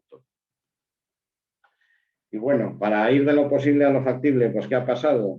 Pues primero que las administraciones han hecho su trabajo. Había un marco legal que hemos visto al principio, con unos objetivos y con una planificación. Luego hemos encontrado un concierto de intereses comunes, es decir, AMICA, AMPROS, SERCA, que quieren fomentar que las personas con discapacidad trabajen, la Consejería de Medio Ambiente quiere eliminar invasoras, entonces hemos encontrado un concierto de intereses y que junto a la Unión Europea, que quiere tener la Red Natura 2000 libre de invasoras, lo hemos presentado en un proyecto que nos ha dado los recursos para hacerlo. Otras cuestiones a tener en cuenta, la coordinación e implicación de todos. O sea, la lucha contra el plumero es a muy largo plazo. Esto no va a acabar con esto ni AMICA, ni el Gobierno de Cantabria, ni nadie solo. Aquí necesitamos el concurso de todos, de toda la sociedad, de agentes públicos, de agentes privados, grandes empresas, industrias que tienen suelos llenos de plumero. Solo un agente o solo un sector no va a poder con eso. Eso hay que tenerlo muy claro. Actuar siempre de acuerdo a una planificación estratégica a medio y largo plazo y mantener el esfuerzo. Y bueno, para acabar, repasar un poco los criterios fundamentales que hemos utilizado, que es ir de fuera a adentro, un criterio bélico casi, de atacar primero los flancos más débiles para dejar para el final las zonas más difíciles. Siempre restaurar para no permitir la recolonización del plumero. El seguimiento durante los años sucesivos, importantísimo, la colaboración con la ciudadanía a través de la web Alerta Plumeros y intentar actuar también, en este caso en la Red Natura 2000, en los espacios de especial interés conservacionista. Pues este es un poco lo que os quería comentar. Yo, sobre todo, 2 cosas que hemos detectado, ¿no? A lo largo del proyecto. Un poco el plumero, muchas veces le estamos eliminando en lugares en los que hay otras invasoras. Y esto es porque muchas veces, más que especies invasoras, hay espacios invadibles. Hay espacios a los que ya hemos quitado un poco el equilibrio ecológico y son fácilmente invadidos por diferentes especies muy, muy competitivas. Bueno, es un poco lo que os quería comentar y damos paso al debate, si queréis. Muchas gracias, Santi. Muchas gracias a todos por hacerme caso y ha estado el chat también activo durante este rato. Si os parece, voy a trasladaros algunas de las cuestiones. Algunas las hemos ido respondiendo y, por cierto, hemos puesto algunos enlaces interesantes que que esperemos que cojáis, pero si no, igual los copiamos, los guardamos todos y os los remitimos por correo electrónico para que podáis consultarlo después tranquilamente, ¿no? Con recursos. A ver, pues vamos un poco. Volvemos al principio.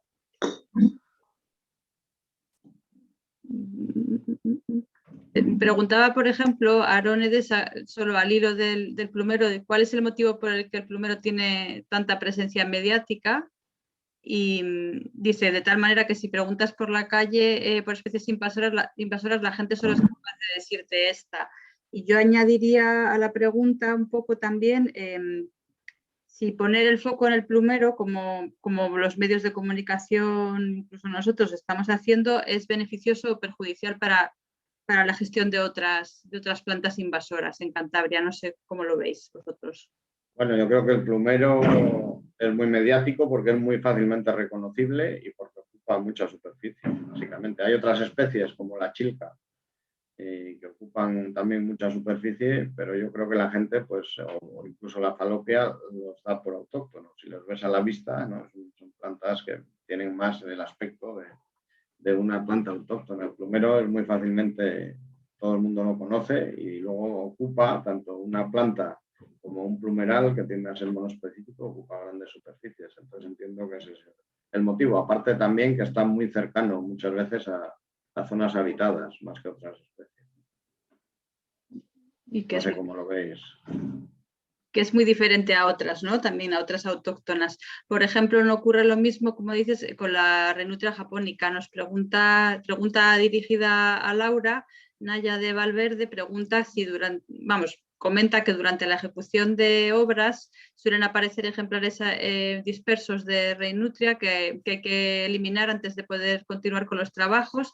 Dice que se hace con el método de actuación que ha elaborado el Gobierno de Cantabria, pero pregunta si tú recomendarías algún otro tratamiento específico, dado que el movimiento de tierras es el que favorece la extensión de la especie. Pues hombre, claro, lo primero, lo ideal sería no quitar tierra de donde hay reinutria, precisamente por eso, porque te puedes llevar fragmentos del rizoma y provocar unos focos de invasión. En el caso de que haya que hacerlo, que haya que hacerlo por obligación, ¿no? Por necesidad, pues en otros países lo que se hace es realmente tamizar toda la tierra que se lleva. Tamizar para no trasladar ningún tipo de rizoma y todos esos pequeños fragmentos de rizoma que salgan, pues hay que deshacerse de ellos de una forma segura. Claro, ¿cuál es el problema? Que esto solamente sería válido cuando hablamos de zonas pequeñas. ¿Por qué? Pues porque es un proceso súper laborioso, muy lento y muy costoso. Pero sería el adecuado, ¿no? En este tipo de casos. De la tierra que se lleve de una zona donde hay presencia de reinutria, toda esté tamizada para evitar llevarnos un fragmento que, como vimos antes, hasta de 10 milímetros, ya en 10 días genera otro individuo. Aparte, otro problema es que es una especie que es resistente a prácticamente todos los herbicidas.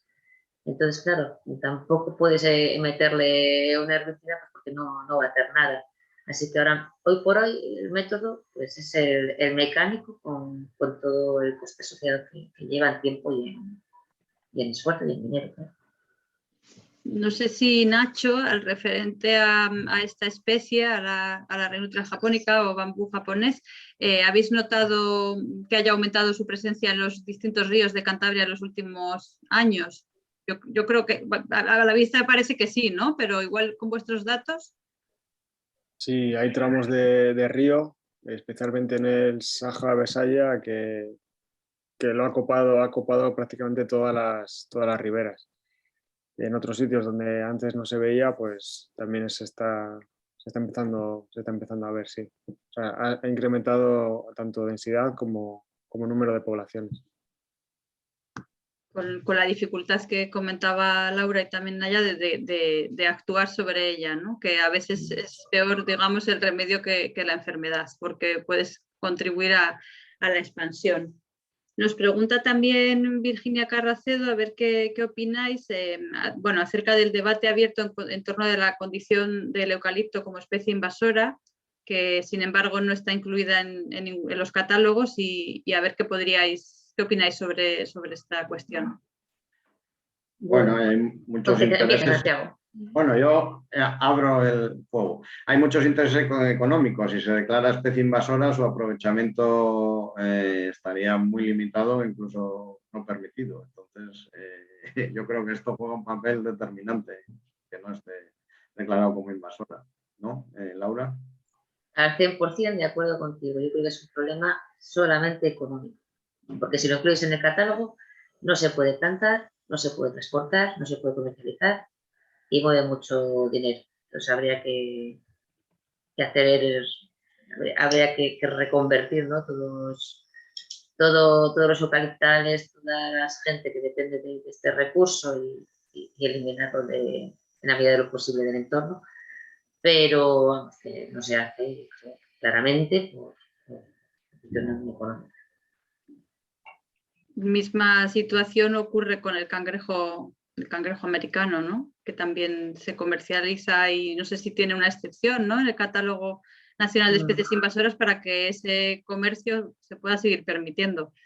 Lo cual, sí, se hizo esa pequeña trampa, ¿no? Que hace la ley siempre hace también la trampa. Entonces, pues, como en este caso, pues sí, también tiene mucha economía familiar, sobre todo, que era la razón que daban alrededor de pues, la comercialización del cangrejo rojo americano, pues se ha hecho esta excepción.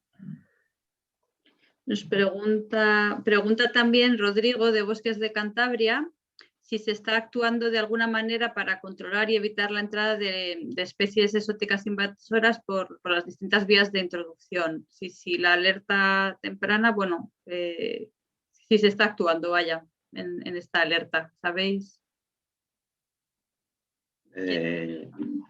Bueno, yo en el caso del plumero estamos haciendo este método que he contado de la alerta plumeros y sí que está funcionando bastante. En el caso de otras invasoras, la verdad que hay... Claro, los hongos, ¿no? Lo que nos ha comentado Nacho, ahí se está trabajando de manera temprana muy bien, ¿no? De manera a conciencia para evitar bueno, actuar en cuanto aparezca, que ojalá nunca ocurra.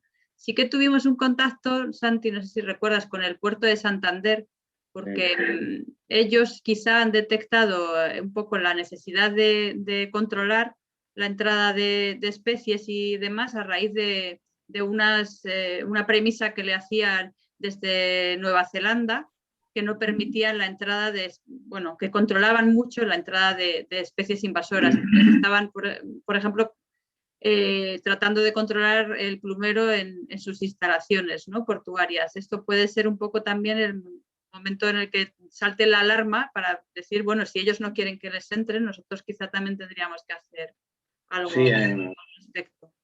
Es un poco lo que están diciendo. Lo que pasa que se me ha ido ahora, lo que os iba a decir.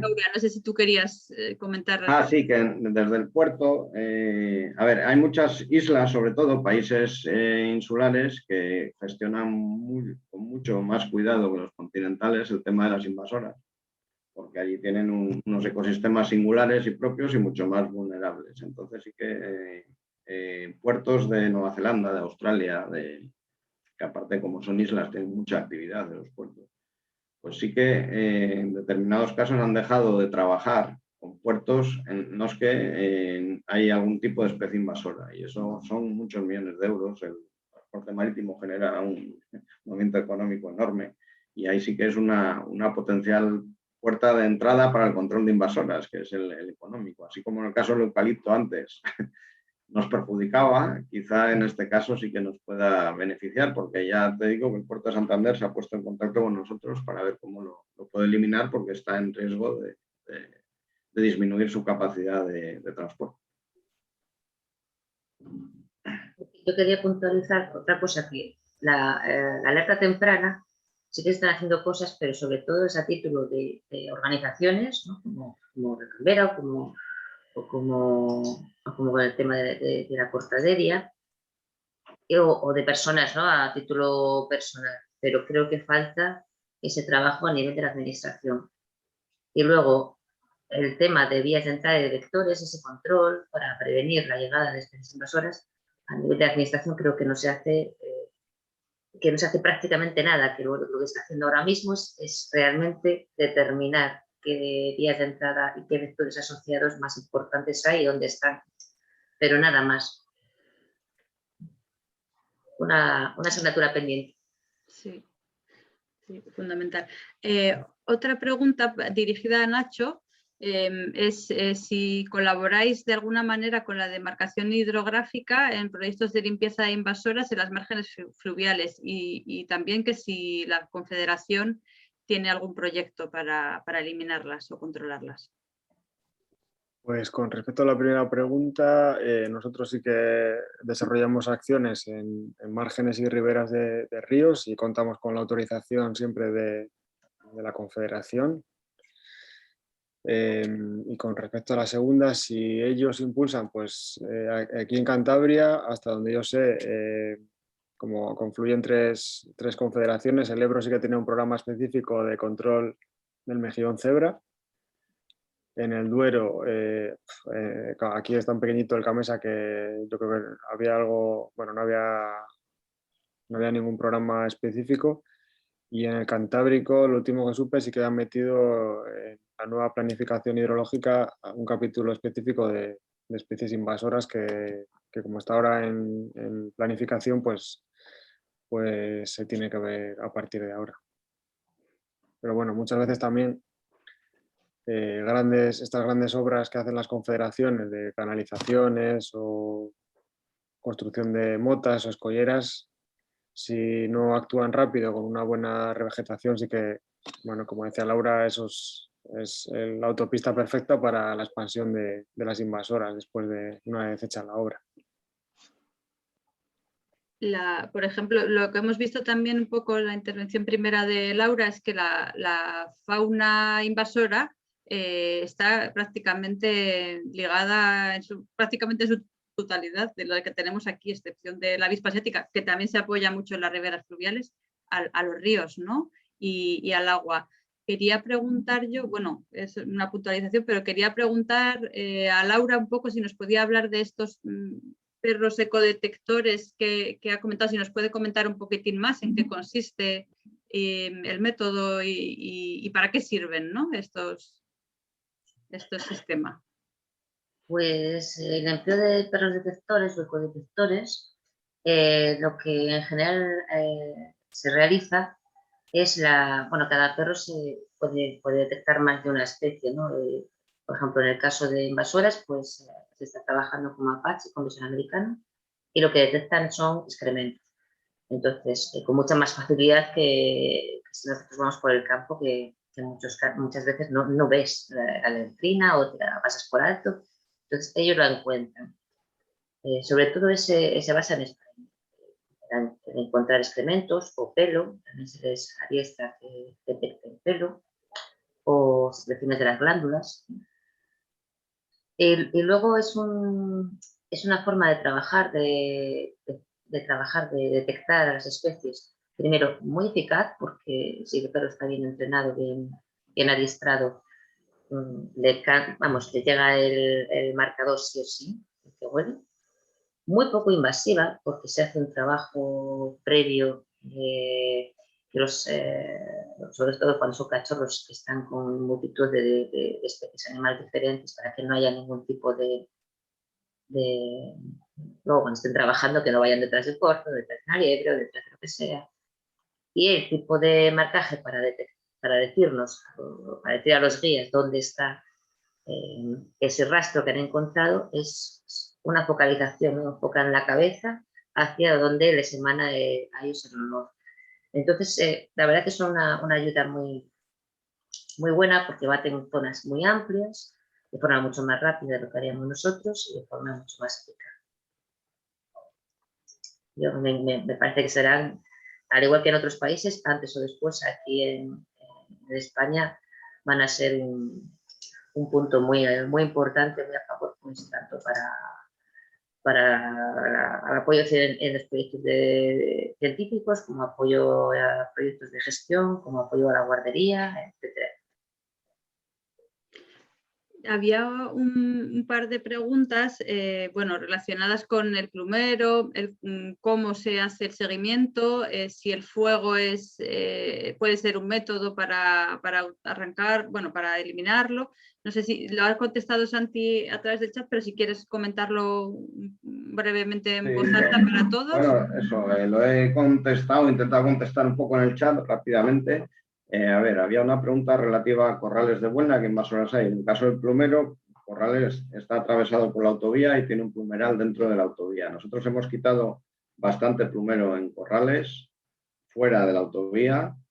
Lo que pasa es que mientras se siga ese plumeral dentro de la autovía, va a seguir habiendo un bombardeo de semillas permanente y entonces volverá a haber plumero. Entonces, ese es un tema que afecta al Ministerio de Fomento, que tenemos que hablar con él. Había otra pregunta relativa al fuego. El fuego no funciona nunca con el plumero. Bueno, al plumero le fastidias ligeramente, pero es mucho más impactante sobre la vegetación autóctona. El plumero está adaptado al fuego y vuelve a rebrotar, además con bastante rapidez. Como de una colla tan grande, pues no llega a arder completamente y enseguida rebrota con mucha fuerza.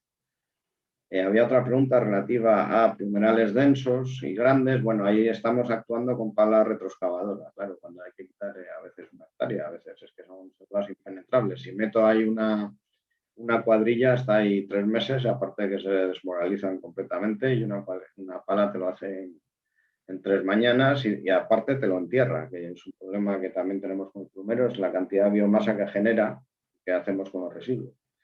Pues con la pala es muy fácil porque se entierra y es materia orgánica que aportas al suelo, siempre que no tenga semillas. O sea, todo esto siempre, si es en los meses de agosto a octubre, quitando previamente la flor.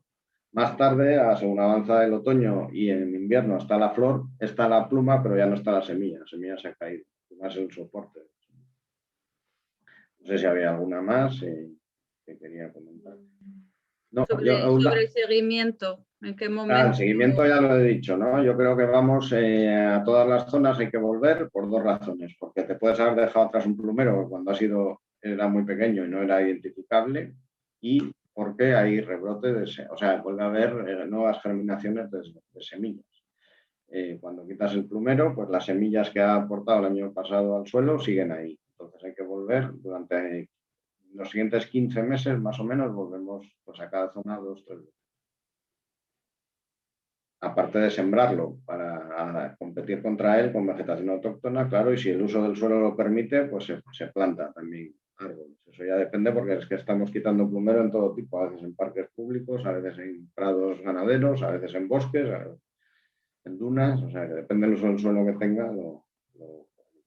De todas formas, yo respecto a la eliminación de invasoras, yo sí que trabajando con ellas, sí que veo del mismo modo que, por ejemplo, cuando haces reintroducciones de fauna hay una serie de criterios UICN que te dicen, pues si identifica las razones por las que se extinguió esta especie y si estas razones sigues operando, pues no las reintroduzcas porque se va a volver a extinguir, ¿no? Y hay una lógica detrás de eso.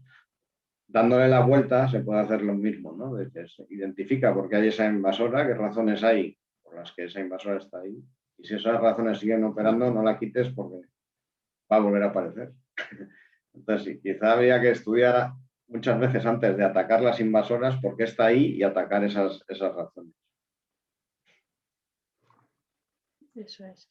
Veo aquí una última pregunta, a ver, que por supuesto si queréis hacer más estamos aquí todavía disponibles. Dice, ¿cuál fue la primera especie invasora que se descubrió en Cantabria? No sé si tenéis un registro de ello. Yo no lo sé, la verdad. O ¿cuál sería la? Yo con sinceridad tampoco lo sé. Sí, la primera diríamos que se convirtió en invasora, ¿no? Porque la mayor parte de estas especies llevan mucho tiempo, quizá también en Cantabria, porque se han utilizado para jardinería, ¿no? De manera ornamental. Lo que pasa es que el comportamiento invasor no se ha detectado en el primer momento, ¿no? En el caso del plumero, pues llegó en el siglo XVIII-XIX y no ha sido hasta los años 40 del siglo XX cuando se ha naturalizado la especie. sí que, sin tener ni idea de cuál será la primera, es cierto que la globalización que llevamos viviendo ya los últimos 20 años y también el cambio climático, pues son factores que ayudan mucho a que especies que estaban limitadas en sitios concretos, como jardines o en otros países, ¿no?, donde vivían, como el mejillón cebra o la avispa asiática, de repente puedan acceder a hábitats en los que se desarrollen de manera, pues, un poco... Sí, y remontándonos en el tiempo nos llevaría a la discusión, ¿no?, sobre el castaño, el nogal, taxones así que parecen haber traído los romanos o no, o son refugios en las glaciaciones que quedaron aquí acantonados y desde ahí se ven. Bueno, son temas que, bueno, yo creo que ya parece que más como que sí que son autóctonos, pero no está todavía muy claro. Especies como el meloncillo, ¿no?, en el sur del centro de España, o la jineta incluso, que hay quien dice que la trajeron los musulmanes, ¿no? Claro.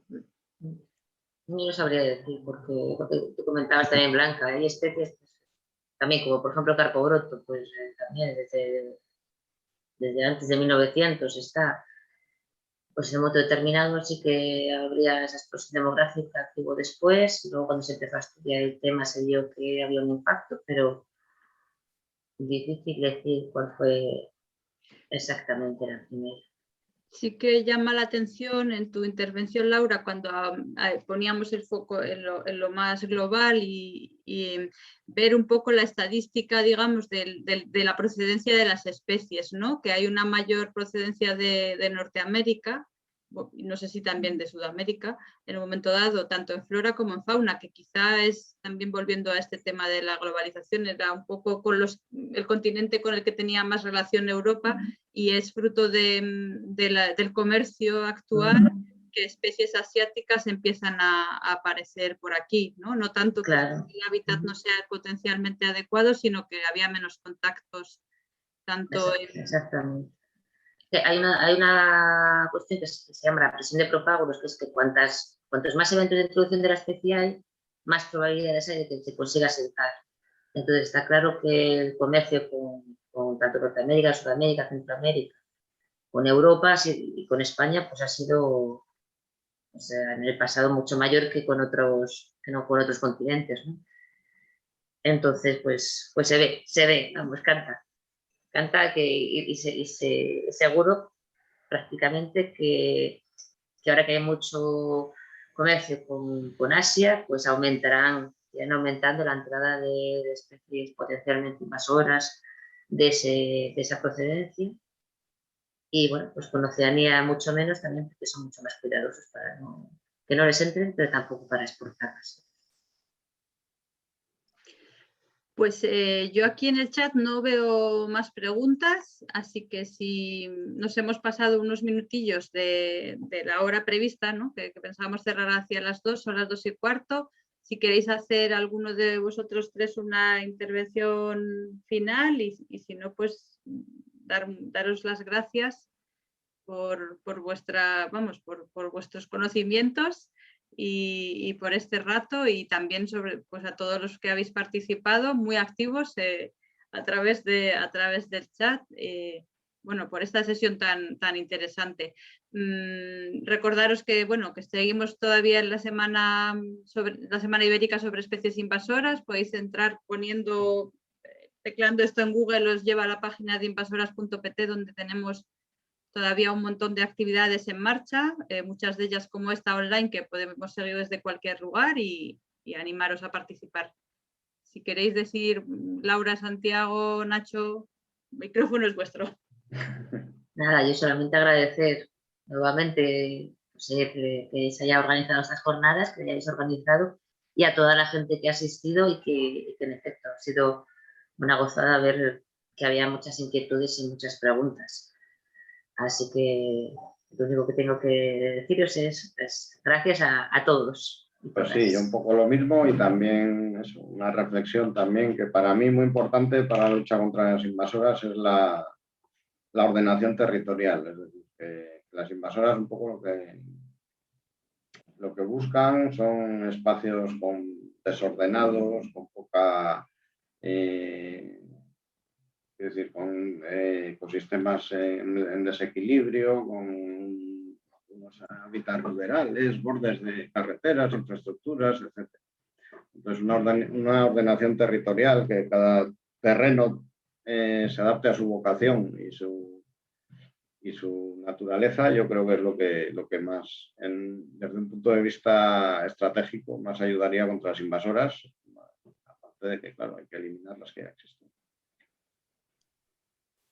Nada, yo solo decir que muchas gracias a todos y a todas y espero que a partir, bueno, que sigamos, que es una labor de todos y todas, de entidades, colectivos, administración y que, bueno, juntos será más fácil ir hacia el inicio de la curva que ha puesto Laura, que yo creo que es muy, muy clara, donde hay que luchar. Gracias. Sin duda. Pues muchas gracias a todos y os facilitaremos por correo, como lo tenemos de la sesión, os mandaremos todos estos enlaces. Así como cuando subamos esto a esta sesión a YouTube, pues también, para que lo podáis tener. Así que nos vemos en la próxima Semana Ibérica. Saludos a todos. Hasta luego.